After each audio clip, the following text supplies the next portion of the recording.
Farmacología gastrointestinal. En este tema vamos a estar hablando de un conjunto de fármacos que se utilizan para el tratamiento de diversos signos y síntomas comunes a patologías que afectan el aparato gastrointestinal. Es decir, vamos a estar hablando,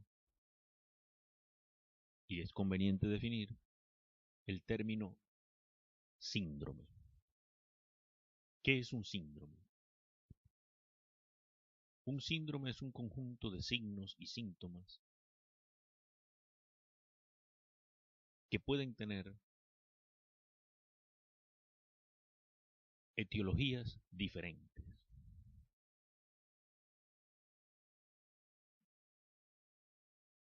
Dicho de otra forma, es un conjunto de signos y síntomas comunes a varias patologías. Por ello, me gusta comenzar este tema siempre definiendo el término síndrome. Debe quedar claro para abordar el presente tema de estudio. El primer grupo de fármacos que vamos a ver en esta presentación constituyen los antieméticos y los eméticos. Esta lámina que está acá quiere representar de forma esquemática el reflejo del vómito, cómo se desencadena el reflejo del vómito y los factores involucrados en el desencadenamiento del reflejo del vómito. ¿Qué es el vómito? El vómito es un mecanismo de defensa que busca la expulsión violenta del contenido gástrico,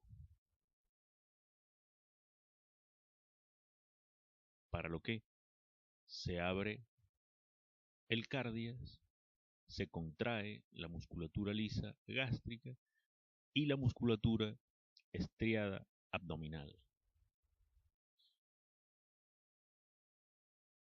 En el sistema nervioso central encontramos la zona quimiorreceptora o gatillo en el área postrema del hipotálamo y el centro emético en el bulbo raquídeo.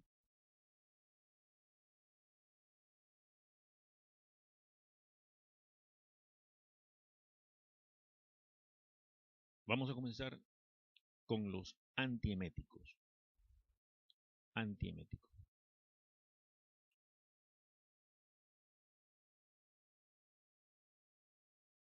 El área postrema del hipotálamo descarga sus impulsos nerviosos sobre el centro emético y esto desencadena el reflejo del vómito.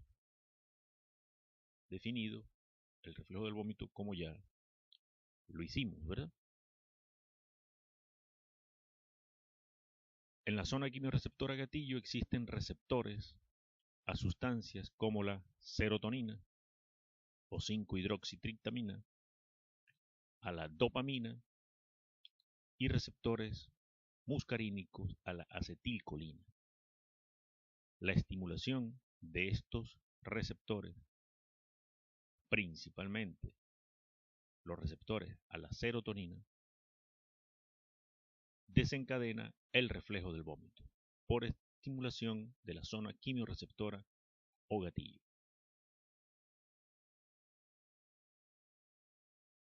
El antiemético más conocido, por eso lo voy a nombrar de primero, es la metoclopramida.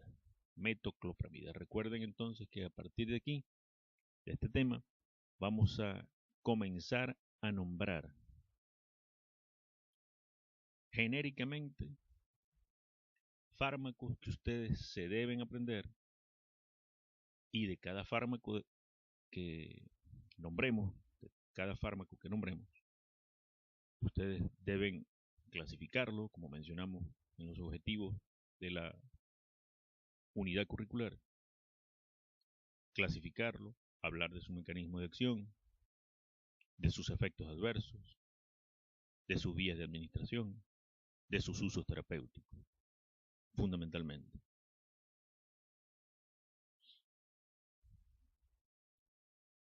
En algunos casos de sus contraindicaciones.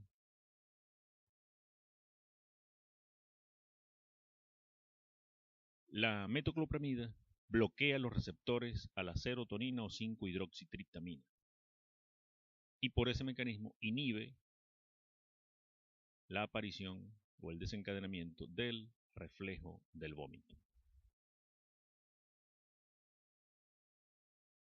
Otro antiemético, pero que actúa bloqueando los receptores a la histamina, receptores de tipo H1 a la histamina, es la meclicina.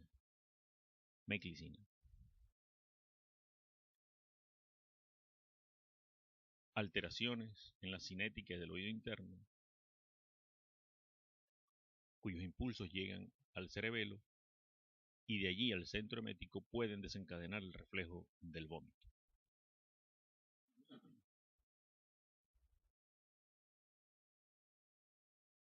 Entonces, la meclicina, bloqueante de receptores H1 en el oído interno,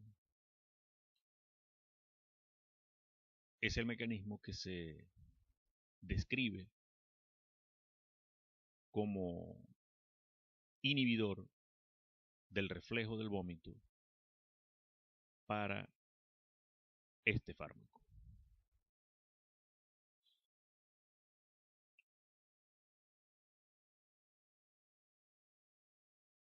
Fármacos depresores del sistema nervioso central como las fenotiacinas, cuyo principal uso terapéutico es son utilizados como tranquilizantes, pueden por su efecto depresor del sistema nervioso central causar inhibición del reflejo del vómito.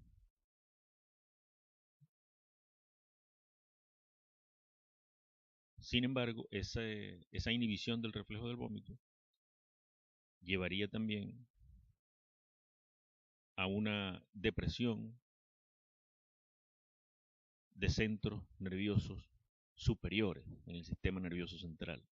Por lo tanto, las fenotiacinas no se utilizan, su uso terapéutico fundamental no es el de fármacos antieméticos.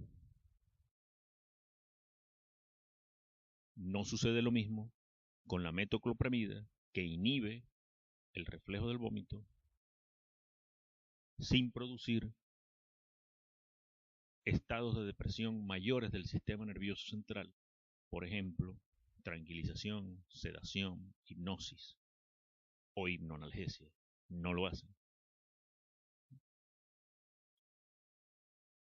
Además, hay algunas fenotiacinas que tienen efectos diferentes en algunas especies. Por ejemplo, la acepromacina se menciona, induce el vómito en algunas razas de perros. No todas las fenotiacinas, esa que nombré particularmente.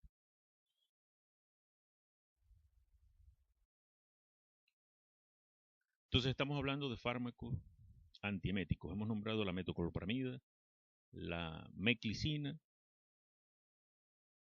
exclusivamente hasta ahora, ¿no? Mencionamos la fenotiacina, pero dijimos que no se utilizaba terapéuticamente como antiemético, sino que son tranquilizantes.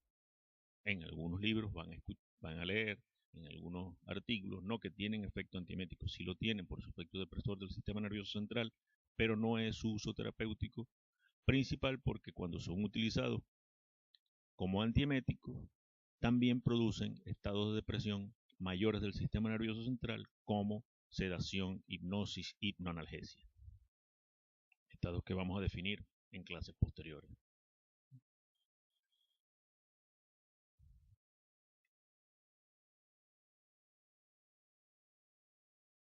La estimulación de centros superiores en el sistema nervioso central, incluso aquellos que generan miedo o al enfrentarse a peligro, el individuo considera un peligro grave, puede generar el desencadenamiento del reflejo del vómito por estimulación directa del centro emético desde centros superiores. Por esa razón nombramos las fenotiacinas.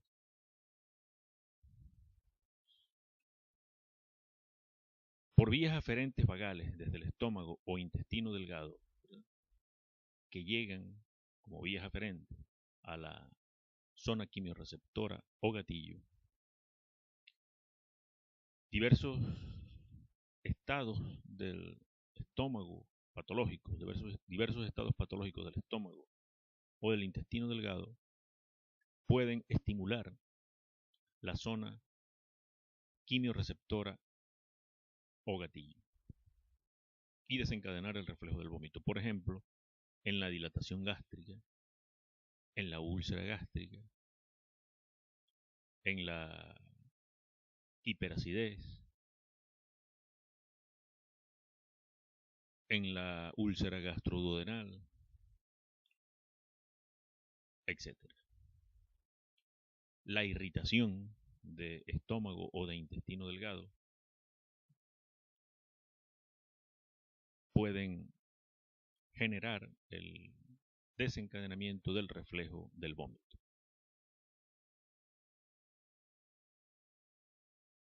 Sin embargo, al igual que ocurre con las fenotiacinas, fármacos antagonistas muscarínicos, la acetilcolina, pueden disminuir la motilidad gastrointestinal, relajar la musculatura lisa del estómago intestinal,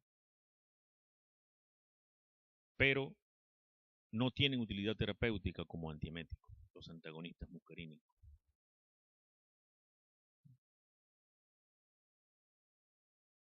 Vamos a verlos más adelante y cuál es la utilidad terapéutica. Entonces hablamos de fármacos antieméticos, nombramos fundamentalmente la metoclopramida y la meclicina. Metoclopramida y meclicina. Describimos su mecanismo de acción.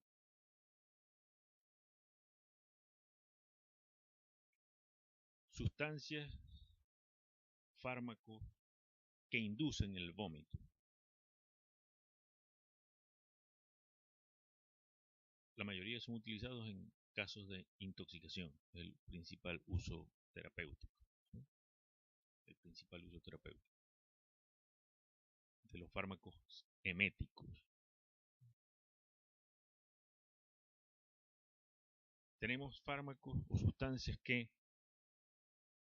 agonistas de alfa 2, como la silacina, la diferente al mecanismo de acción, la apomorfina, son estimulantes de la zona quimiorreceptora o gatillo. Son fármacos eméticos, la apomorfina y agonistas alfa 2 como la silacina. Son agonistas alfa 2. Ahora, estos actúan a nivel central en la zona quimiorreceptora gatillo, estimulando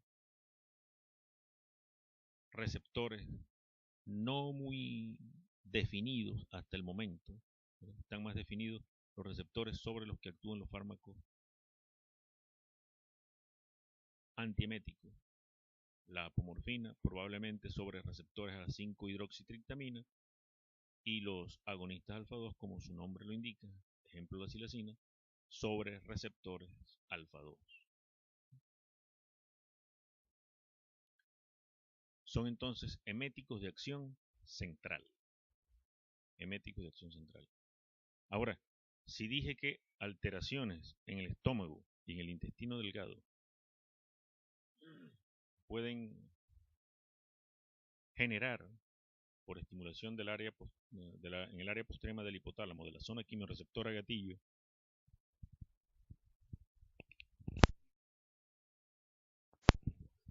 pueden desencadenar el reflejo del vómito.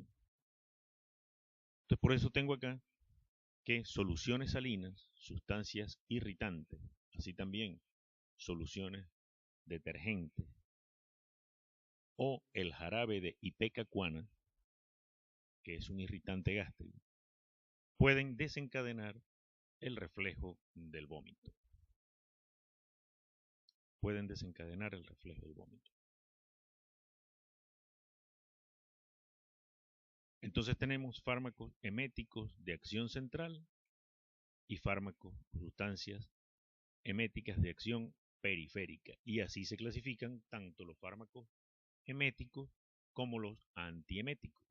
Tenemos eméticos, ya los vimos, de acción central y de acción periférica, y tenemos también antieméticos de acción central, como la metoclopramida y la meclicina, y fármacos o sustancias antieméticas de acción periférica.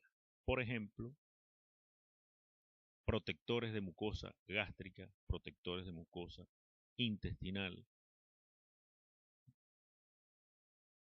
fármacos inclusive antiácidos pueden tener cierto efecto antiemético, aunque no sea su principal uso terapéutico. Aunque no sea su principal uso terapéutico. Pero en términos académicos es conveniente dividirlos en fármacos antieméticos de acción central y periférica y fármacos eméticos de acción central y periférica.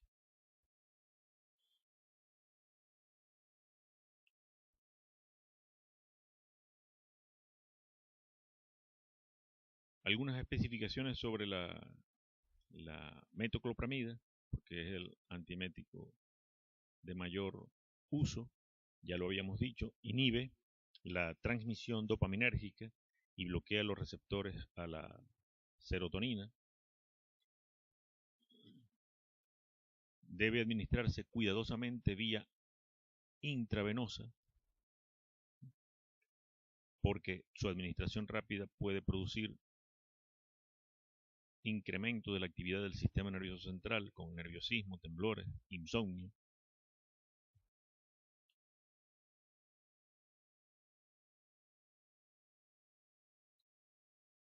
Si el vómito es persistente y frecuente, entonces, por su semivida plasmática de eliminación corta, la metoclopramida necesita una administración frecuente, que se metaboliza rápidamente.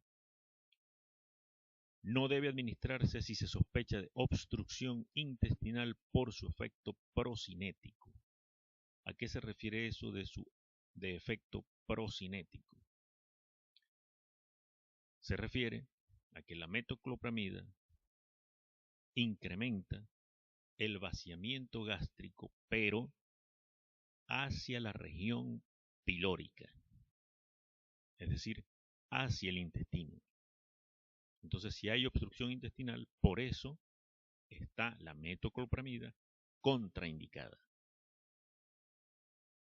Se considera una metoclopramida, un antiemético, de amplio espectro, antiemético de amplio espectro, porque antagoniza la emesis producida por la apomorfina.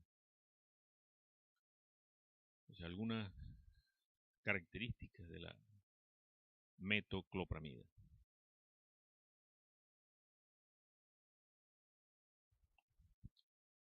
Fármacos que se utilizan en el tratamiento de la úlcera o de la hiperacidez gástrica.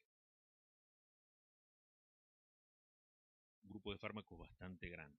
Y hay que aprenderse varios nombres genéricos. Hay que aprenderse varios nombres genéricos. Queda otra, sino aprenderse varios, el montón de nombres genéricos que vamos a ver. El esquema que ven en la pantalla, en la gráfica, quiere reflejar, representar una célula parietal del estómago. Una célula parietal del estómago. Esa célula parietal del estómago tiene en su región basal diferentes tipos de receptores. Receptores muscarínicos a la acetilcolina, receptores a prostaglandinas, receptores a la histamina, esta vez de tipo H2. Ya entonces sabemos que hay dos tipos de receptores a la histamina y voy a aprovechar para aclararlo desde ya. Dos tipos de receptores fundamentalmente a la histamina. Receptores H1 y receptores H2. Receptores H1 que participan, como vimos, del desencadenamiento del reflejo del vómito a través del oído interno, es el mecanismo que se describe para la meclicina, y estos receptores H1 también son responsables de la acción de la histamina en musculatura lisa bronquial, endotelio vascular, y es el principal mediador químico y receptor H1 involucrado en reacciones alérgicas.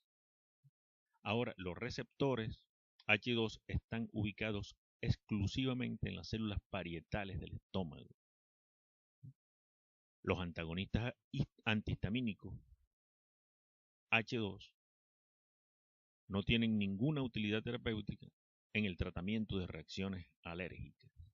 Los antagonistas antihistamínicos bloqueantes H1 se utilizan en el tratamiento de reacciones alérgicas. Una diferencia muy marcada que no debe olvidarse. Entonces, receptores a la histamina de tipo H2 y receptores a la gastrina.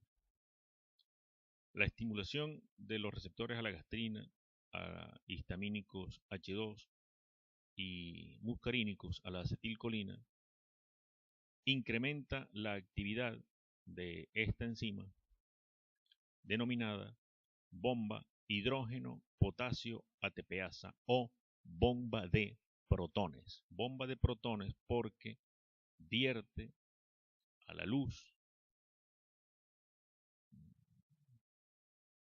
iones hidrogeniones que se combinan con iones cloro y forman el ácido clorhídrico. Por eso se le llama bomba de protones. Bomba de protones.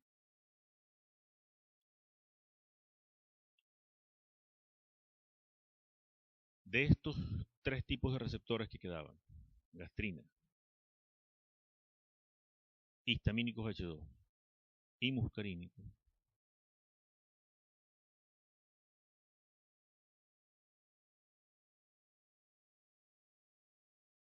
activan sobre todo la bomba de protones los histamínicos H2 cuando son estimulados. Y por lo tanto, de esos tres, son los principales responsables de la producción de ácido clorhídrico.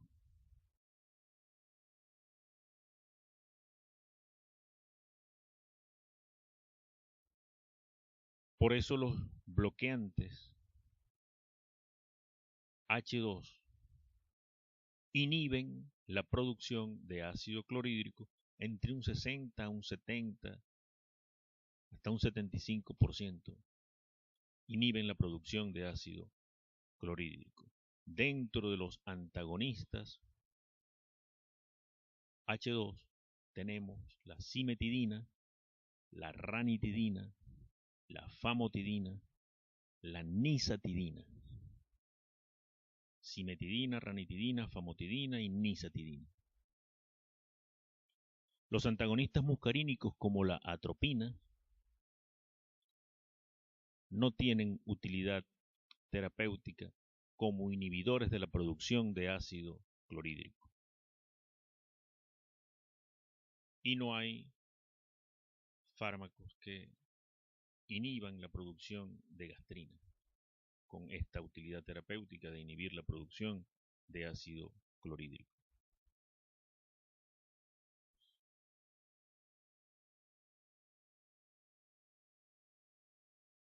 El omeprazol, el esomeprazol,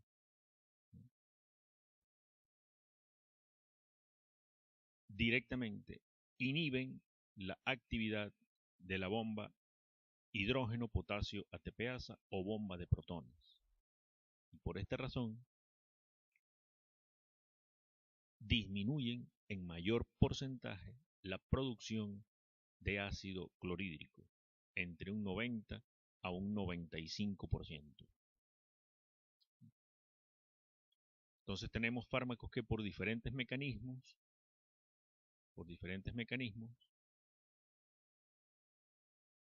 inhiben la producción de ácido clorhídrico.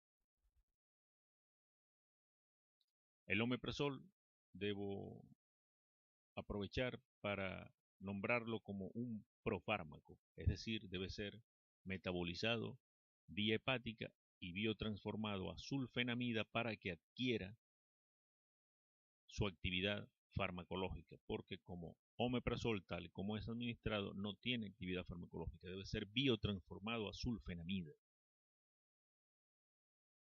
para que se convierta en un inhibidor de la bomba de protones. Entonces tenemos fármacos que inhiben la producción de ácido clorhídrico utilizados en el tratamiento de la úlcera o de la hiperacidez gástrica. Otro grupo de fármacos que se utilizan en el tratamiento de estas patologías son los denominados antiácidos. El antiácido más conocido es el bicarbonato de sodio, que se une al ácido clorhídrico, forma una sal, cloruro de sodio y agua, e incrementa el pH gástrico. Entonces los antiácidos propiamente dichos son fármacos que se unen al ácido clorhídrico, forman una sal y agua, neutralizando el ácido clorhídrico. Otro grupo de fármacos que se utiliza en el tratamiento de la úlcera o de la hiperacidez gástrica son los protectores de mucosa. Caolín, pectina y bismuto. Forman una capa sobre el estómago y la protegen de los efectos irritantes, nocivos del ácido clorhídrico o de otras sustancias que puedan estar agrediendo, irritando la mucosa gástrica. Menciono aquí particularmente el bismuto porque la persistencia de la úlcera gástrica se asocia en humanos, pero también en perros, a la presencia de esta bacteria, el Helicobacter pylori. El bismuto tiene actividad antibacteriana frente a esta bacteria. Por ello lo coloco allí particularmente. Pero protectores de mucosa son caolín, pectina y bismuto.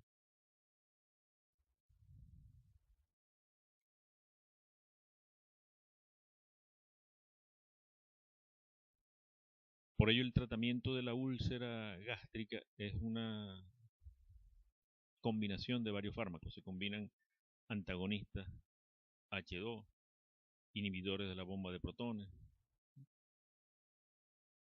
protectores de mucosa particularmente bismuto, si se sospecha que hay Helicobacter pylori, y también, si hay la presencia de la bacteria, forman parte del tratamiento antibacterianos del grupo de los macrólidos, como la acitromicina y la claritromicina.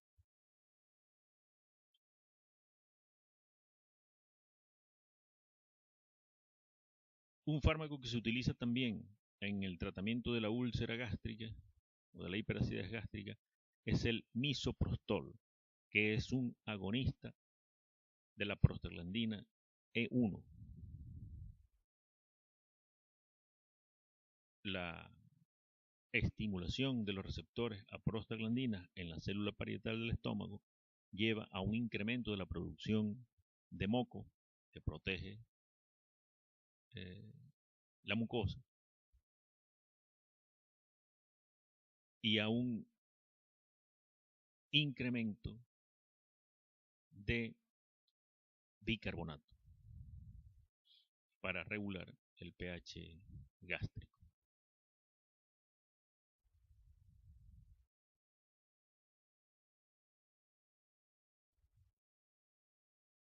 Entonces, un poco de lo que hemos hablado, ya pueden ver acá los nombres que yo he mencionado: antagonistas H2, el primer grupo, bloqueantes H2, ¿no?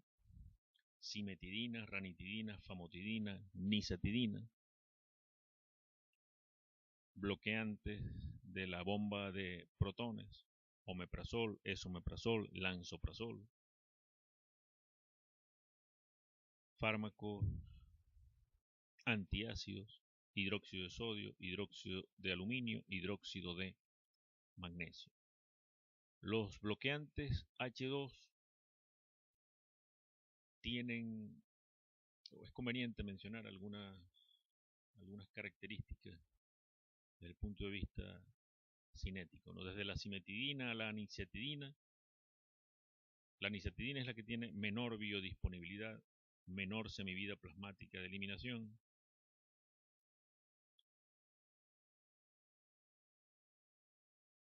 La cimetidina, la ranitidina y la famotidina tienen amplio metabolismo hepático.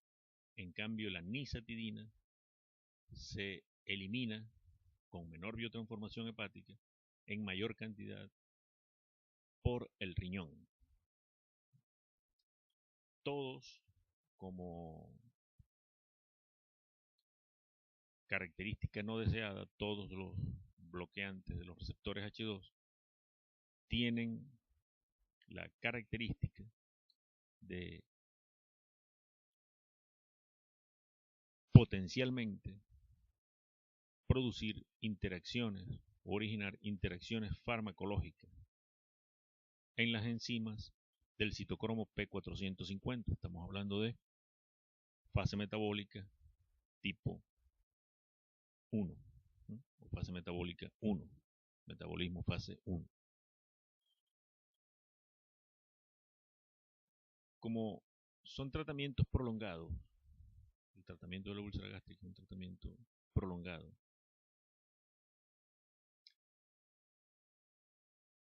la cimetidina ha sido desplazada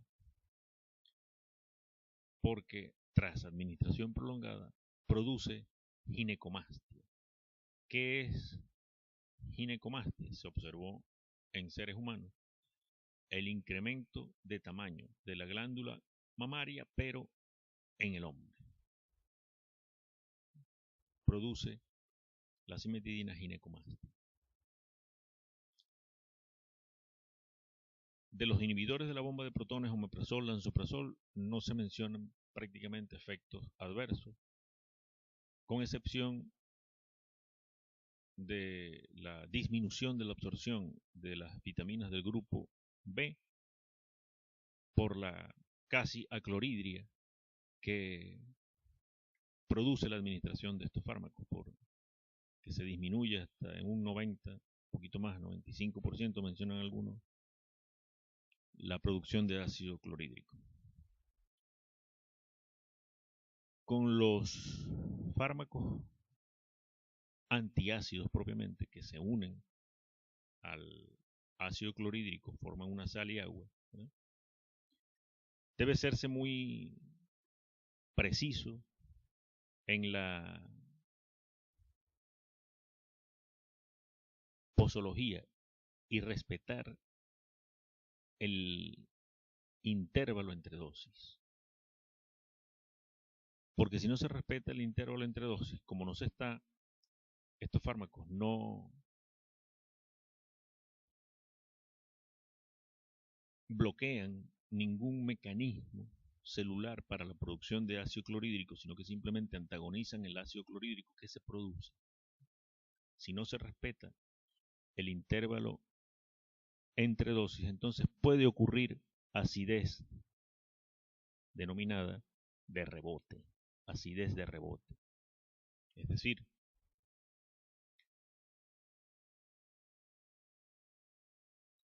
como tras la administración de, por ejemplo, hidróxido de sodio, el pH gástrico aumenta, pero no se está interrumpiendo ningún mecanismo para la producción de ácido clorhídrico, entonces el organismo reacciona produciendo más ácido clorhídrico para llevar el pH gástrico a su pH normal, que es aproximadamente 2.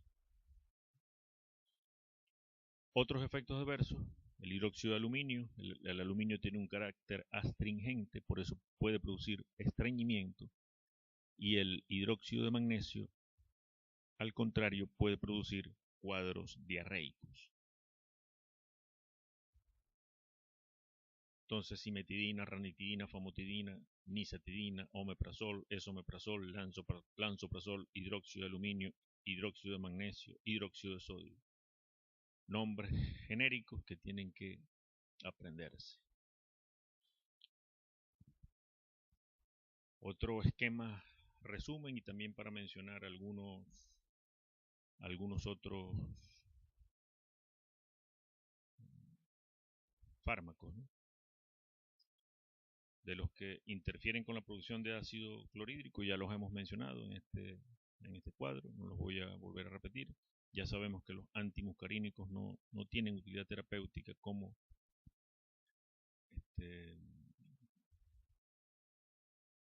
inhibidores de la producción de ácido clorhídrico. Caolín, pectina y bismuto, protectores de mucosa, forman una capa protectora sobre la mucosa gástrica. Y aprovecho para nombrar el sucralfato. El sucralfato.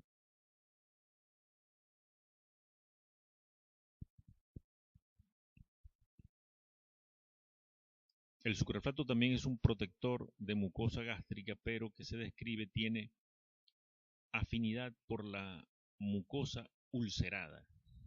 Tiene afinidad por la mucosa ulcerada. Allí se polimeriza, una vez que se une a la mucosa gástrica ulcerada, se polimeriza, incrementa su tamaño, la molécula, y forma una capa protectora que se adhiere a la mucosa ulcerada, protegiéndola de las acciones erosivas del ácido clorhídrico o de otras sustancias que puedan estarse administrando con la dieta o con tratamientos, por ejemplo, antibacterianos, que son muy irritantes de la mucosa gástrica. Ya habíamos hablado de la metoclopramida y su efecto procinético. También tiene efecto procinético y se utiliza algunas veces. El cisapride no tiene efecto antiemético central, sí tiene el efecto procinético.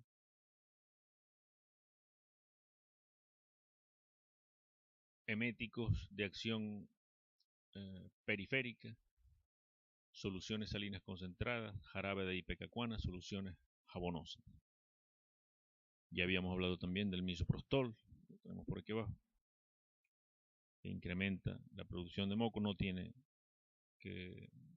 interfiere con la producción de ácido clorhídrico e incrementa la producción de bicarbonato.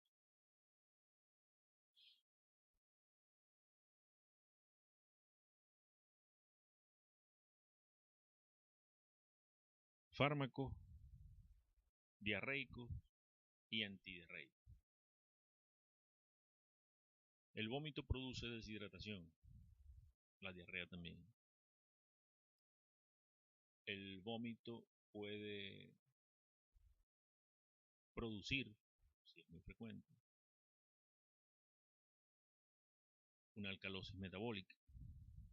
La diarrea puede producir un desbalance de electrolitos, deshidratación y desbalance de electrolitos, pérdida de nutrientes, debilitamiento del paciente, pero lo fundamental es pérdida de líquidos y electrolitos.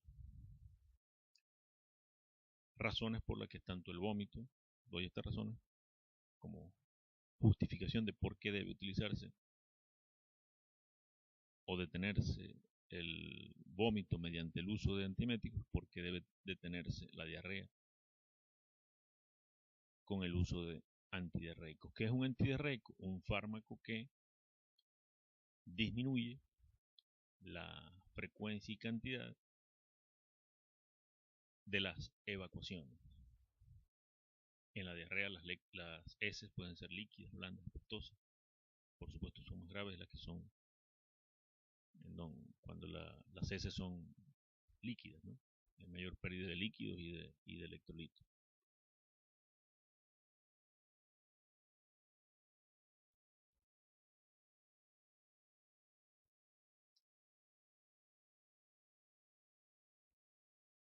Este esquema que está acá quiere reflejar el mecanismo de acción de los fármacos que vamos a ver, tanto antidiarreico como diarreico.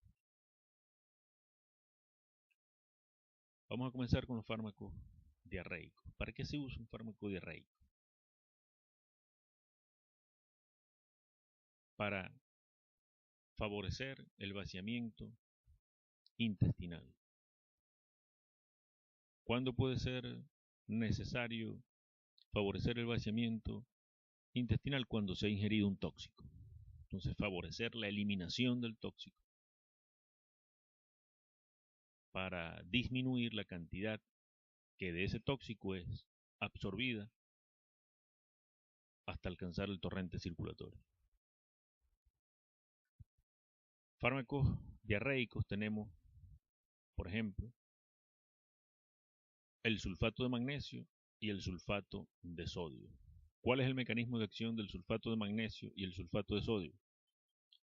El magnesio y el sulfato sufren un transporte activo en el tubo digestivo. Son absorbidos activamente. Si yo coloco vía oral una cantidad grande de estos iones, sulfato y magnesio, ese transporte activo se va a saturar. Por lo tanto, el magnesio va a permanecer en el tubo digestivo, y allí ejerce un efecto osmótico. Hay mayor concentración de iones aquí que acá en sangre. Entonces pasa agua desde el torrente circulatorio hacia el tubo digestivo y eso produce la licuefacción de las heces.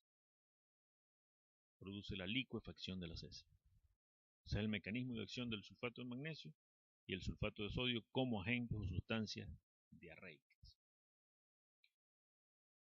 Los irritantes de mucosa casi no se utilizan hoy día.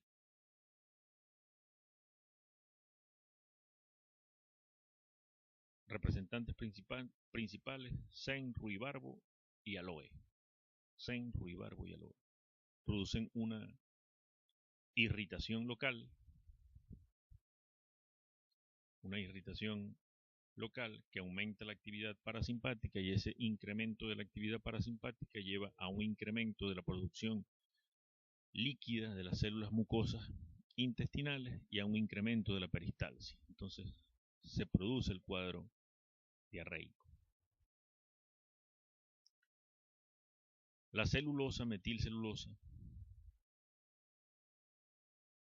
son agentes formadores de bolo, fibra. celulosa y metilcelulosa, fibra. Son agentes formadores de bolo. Incrementan la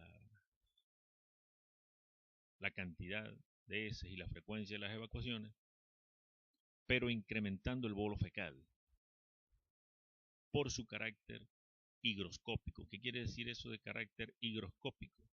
Que la celulosa y la metilcelulosa captan agua, se incrementa su tamaño en el tubo digestivo y ese incremento de tamaño por estimulación parasimpática sobre las paredes, al distender las paredes intestinales, lleva a un incremento de la actividad parasimpática y a un incremento, por lo tanto, de la peristalsis. Entonces, diarreico,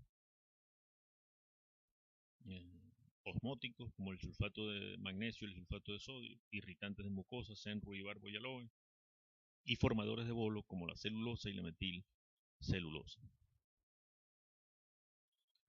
Vamos ahora con los fármacos antidiarreicos. Protectores de mucosa, ya los había mencionado. Caolín, pectina y bismuto forman una capa protectora, como en el estómago, esta vez sobre la mucosa intestinal, y disminuyen la acción irritativa local y, algo muy importante, la acción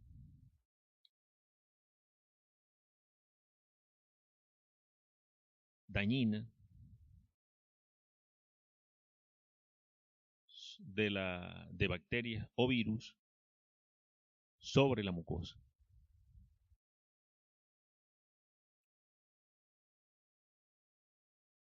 La loperamida, en cambio, es un agente opiáceo que no forma ninguna capa protectora, sino que a través de su agonismo sobre receptores opiáceos mu, aquí está la letra mu, disminuye la peristalsis, disminuye las secreciones intestinales y favorece la absorción de agua.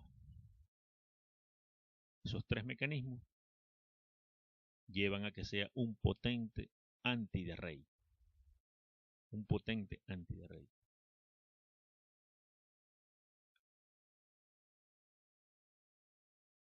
Es bueno entonces aclarar o colocar el siguiente ejemplo acá. En el caso de la parvovirosis, y de allí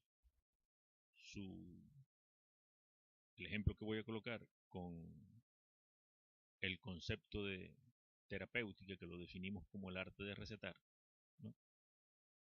Esto que voy a decir es un poco más de terapéutica. En la parvovirosis canina, el antidiarreico indicado, los antidiarreicos indicados son los protectores de mucosa, caolín, pectina o bismuto. No así antidiarreicos como la loperamida, que tienden entonces por la disminución de la peristalsis. Entonces se favorece la acción deletérea, nociva, de bacterias o virus sobre la mucosa intestinal. No sucede lo mismo con los protectores de mucosa, que son antidiarreicos, pero al mismo tiempo protegen, y por eso son antidiarreicos, protegen la mucosa intestinal.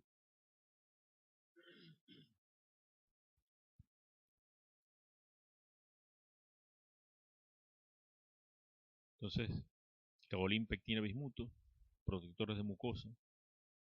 Ejemplo, para que no se les olvide, indicados son los antidiarreicos indicados en la parvovirosis canina.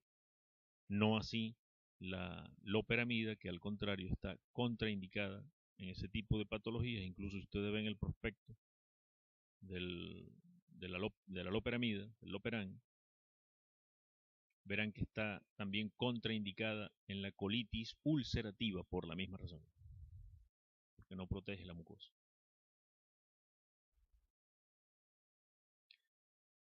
Los anticolinérgicos como la atropina y la buscapina tienen poco efecto antidiarreico. También vimos que tenían poca utilidad en el tratamiento de la úlcera y de la hiperacidez gástrica. También tienen poca utilidad terapéutica como antidiarreico. Pero los anticolinérgicos sí son insustituibles cuando se requieren para tratar los cólicos. El cólico es un dolor producido por la contracción violenta de la musculatura lisa intestinal, cólicos intestinales, aunque también se habla de cólico nefrítico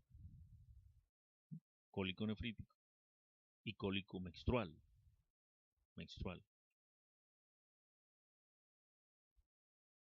Allí tienen utilidad terapéutica como antiespasmódicos la atropina y la buscapina. Los fermentos lácticos son bacterias, lactobacillus generalmente, liofilizados, que actúan como antidiarreicos simplemente porque tras ser administrados vía oral van a restaurar la flora intestinal normal. Liolactil, Florestor,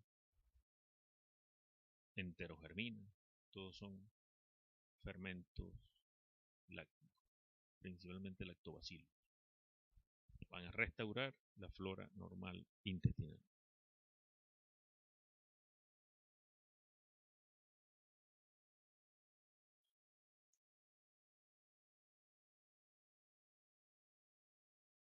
En esta lámina siempre hay que preguntar qué se ve de diferencia en la foto que aparece allí del bovino. Evidentemente está incrementado de tamaño el lado izquierdo, ¿no? Está timpanizado. ¿Qué es el timpanismo? Probablemente muchos de ustedes lo sepan, es el acúmulo de gas en el rumen, generalmente para la evacuación de esos gases se hace una trocarización en la fosa del Ijard izquierdo. Si ese gas está libre, no ligado o no atrapado por espuma, no está mezclado con espuma, una vez hecho el agujero de trocarización, el gas sale y hay la descompresión del rumen. Pero si ese gas está asociado a la espuma, hablamos de un timpanismo espumoso. El otro, donde no está asociado a espuma, es timpanismo a gas libre. Si ese gas está asociado a espuma, se abre el agujero de trocarización y no sale gas. Continúa la compresión del diafragma, y es el peligro del timpanismo, la compresión del diafragma por el rumen y que puede llevar a una asfixia mecánica. Entonces, si no sale gas, hay que administrar agentes antitimpánicos como el dimetil polisiloxano, que disminuye la tensión superficial de la espuma. Esta se rompe espontáneamente y libera el gas y permite su evacuación por el agujero de trocarización. Es el mecanismo de acción del dimetil polisiloxano, agente antitimpánico. Uso terapéutico en timpanismo espumoso.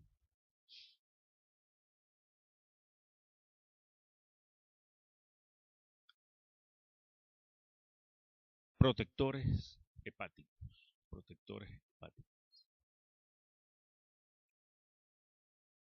Fundamentalmente para evitar la degeneración grasa de los hepatocitos. La colina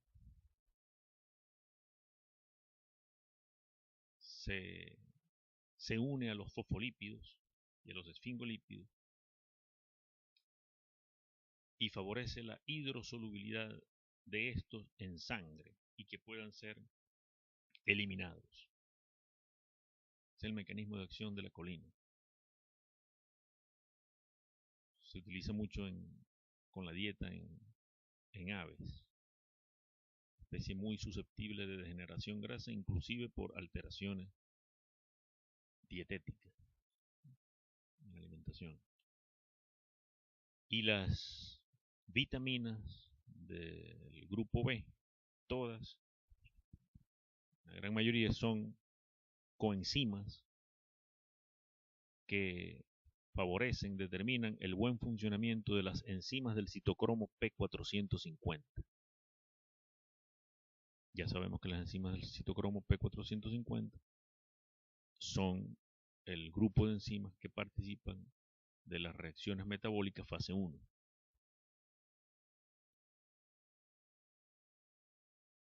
Y el otro protector hepático que mencionamos por dar origen al ácido glucurónido es la glucosa. Tenemos entonces 3 protectores hepáticos. La colina favorece la hidrosolubilidad de fosfolípidos y esfingolípidos.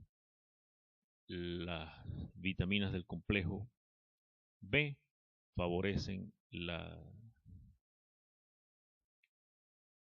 metabolización fase 1 y la glucosa, por dar origen al ácido glucurónido, favorece la metabolización vía fase 2.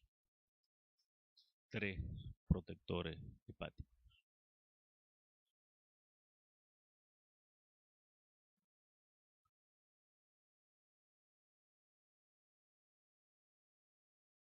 Diarrea. El síntoma de un problema con orígenes diversos. Coloqué esta lámina allí porque el título es la definición de lo que es un síndrome, cómo empezamos la clase, definiendo un síndrome.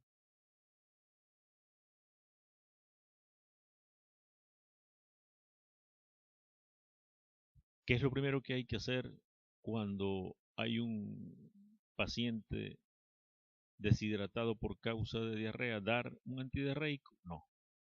Lo primero que hay que hacer es rehidratar y después buscar la causa. Pero lo primero que hay que hacer es rehidratar.